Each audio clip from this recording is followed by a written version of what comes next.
Olá pessoal, eu sou o professor Pedro e hoje vamos falar sobre raciocínio lógico, né? Muitos concursos abertos este ano e normalmente o raciocínio lógico ele é muito cobrado.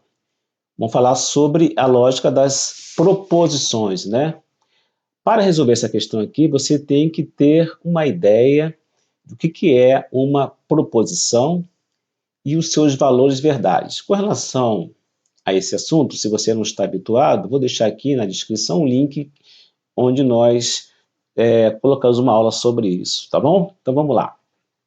Questão da Sebrasp, aquela questão tradicional de certo e errado. Considere verdadeiras as duas premissas abaixo. O raciocínio de Pedro está correto ou o julgamento de Paulo foi injusto? O raciocínio de Pedro não está correto, portanto, se a conclusão for a proposição o julgamento de Paulo foi injusto, tem-se uma dedução lógica correta. Bom, esse assunto especificamente é a chamada lógica da argumentação. Você tem premissas e uma conclusão. Para você poder ver se essa argumentação ela é válida ou não válida, você tem que analisar o valor verdade dessas proposições, tá? Nesse caso aqui, você pode já identificar como um macete nessa primeira proposição aqui, ó, o ou, tá? Esse ou aqui é a chamada conjunção. Então, você deverá saber que esse ou, quando você tem aí duas proposições, ele vai ter um valor lógico no final, verdadeiro ou falso. E existe uma tabelinha que você tem que guardar essa associação de valores verdadeiro ou falso, tá? Que está aqui, ó.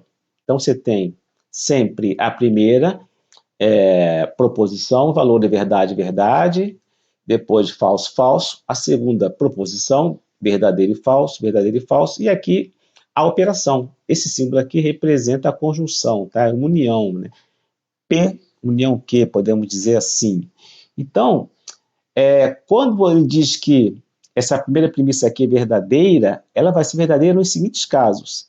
Se a primeira for verdadeira, a primeira proposição, né, que vai até aqui, e a segunda, já a partir daqui, for verdadeira. Se a primeira for verdadeira e a segunda falsa, toda proposição será verdadeira.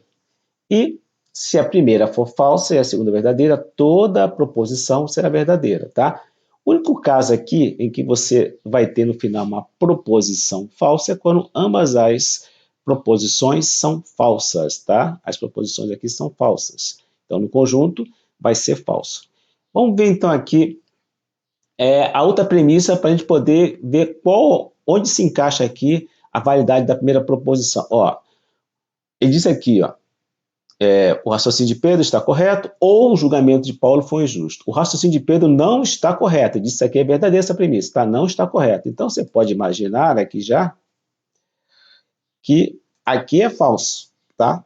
O raciocínio de Pedro não está correto, porque a segunda premissa afirmou isso, tá?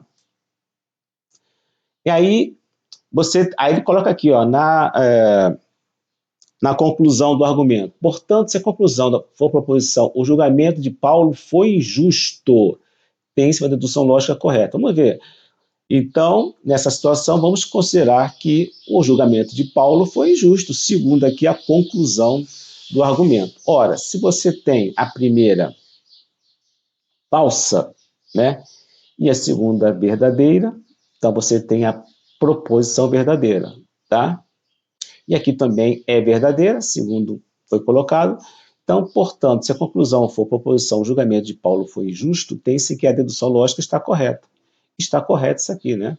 Então, você tem aqui a premissa verdadeira, você tem a conclusão verdadeira e o argumento é válido, então está certo este argumento, tá ok?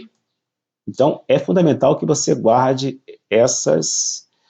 o resultado desses valores lógicos de cada proposição, de modo que nós tenhamos o valor lógico final da proposição composta. Qualquer dúvida, vocês entrem em contato. Gostaram da aula? Se vocês gostaram, curtam e não deixem de se inscrever no nosso canal e até uma próxima oportunidade.